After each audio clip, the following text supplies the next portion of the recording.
Nyeri pundak merupakan salah satu keluhan yang cukup umum terjadi bagi sobat Vidivisi yang memiliki aktivitas yang bersangkutan dengan membawa beban berat, apalagi ditambah dengan beban hidup. Sebagian besar penyebab sakit pundak tidak berbahaya dan bisa diatasi dengan perawatan sederhana di rumah. Namun jika tidak kunjung membaik, nyeri pundak bisa jadi disebabkan oleh kondisi serius yang memerlukan penanganan medis lebih lanjut. Kondisinya bermacam-macam.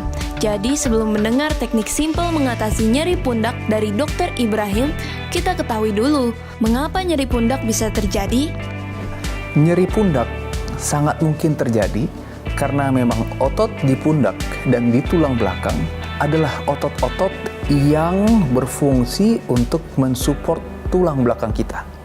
Sehingga ketika kita melakukan satu aktivitas, terutama aktivitas yang statik, misalnya duduk lama, berdiri lama, bekerja dalam satu posisi tertentu untuk waktu yang lama, akan membuat otot tersebut terus-menerus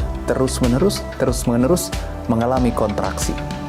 Nah, kontraksi inilah yang akan menimbulkan masalah. Karena di dalam otot, kita pun memiliki pembuluh darah yang kecil, kita sebut sebagai kapiler. Kita pun memiliki saraf-saraf yang kecil, yang semuanya akan tertekan oleh karena otot yang menegang dan sangat memendek tadi. Itulah awal mula terjadinya keluhan nyeri pundak. Karena adanya over kontraksi dari otot, menyebabkan penyempitan pada pembuluh darah dan saraf. Inilah yang menyebabkan kenapa pundak akan terus-menerus mengalami nyeri. Selain mengetahui penyebab nyeri pundak, penting untuk mengetahui gejalanya. Karena gejala nyeri pundak juga bervariasi tergantung pada penyebabnya. Kita tanya saja yuk kepada Dr. Ibrahim. Dok, sebenarnya apa saja sih gejala nyeri pundak? Gejala nyeri pundak ini sangat khas. Gejala yang paling utama adalah adanya keluhan nyeri di pundak ataupun sekitar leher yang nyerinya terlokalisir. Maksudnya apa? Kalau ditanya sakitnya di mana, dengan mudah orang yang mengalami nyeri pundak akan dapat menunjuknya. Dia akan bilang, oh di sini sakitnya, titik ini sakitnya, area sini sakitnya, dan terlokalisir. Maksudnya terlokalisir adalah tidak nyerinya itu menjalar sampai ke tangan, namun hanya murni di pundak.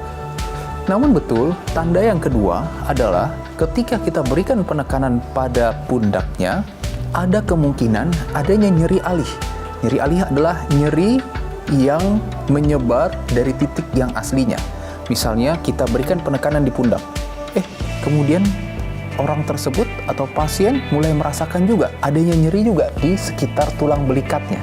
Nah, itu adalah tanda yang kedua dari nyeri pundaknya. Yang ketiga, gejala yang lain juga adalah gejala berupa ketegangan pada otot-otot lain yang di sekitar pundak, yang mungkin menimbulkan keluhan lain.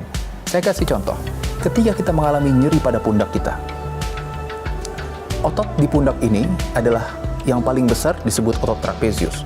Dia menghubungkan antara kepala bagian belakang, kemudian ke leher, sampai dengan ke tulang depan ini, atau kita sebut tulang klavikula. Maka ketika ada ketegangan di tengah-tengah otot trapezius tadi, keluhan bukan hanya nyeri di pundak, namun sepanjang itu akan terasa tegang. Berarti leher akan terasa tegang dan sakit, kemudian kepala bagian belakang pun akan terasa tegang. Itu adalah gejala dan tanda dari keluhan nyeri pundak.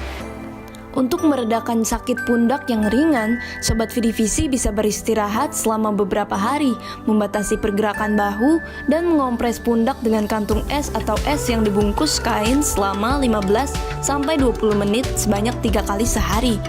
Mungkin Sobat Vidivisi juga kerap memijat bagian yang nyeri. Eits, tapi ketika nyeri pundak menyerang, apakah baik untuk dipijat, dok? Nyeri pundak sangat sering disebabkan karena adanya ketegangan otot.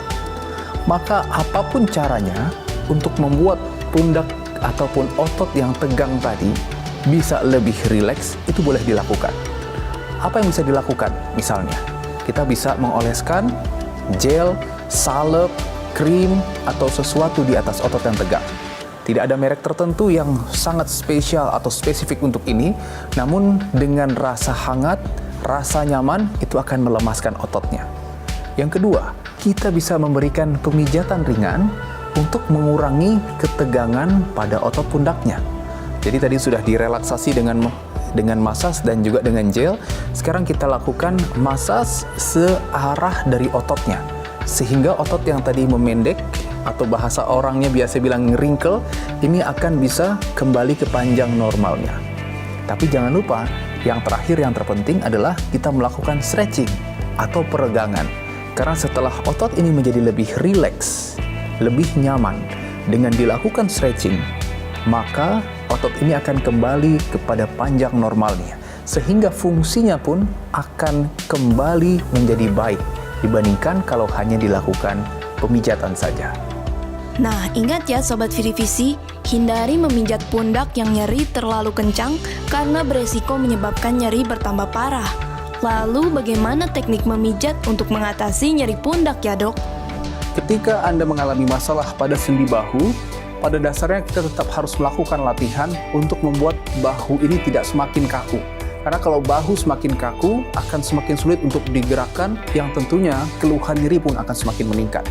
Maka hal yang bisa kita lakukan adalah kita melakukan mobilisasi atau gerakan pada bahunya. Oke, pelan-pelan kita putar ke belakang, tidak perlu terlalu kencang ataupun terlalu jauh, namun kita hanya terfokus pada gerakan bahunya untuk membuat mobilisasi atau pergerakan pada sendi bahunya. Kemudian ke arah sebaliknya, ke depan.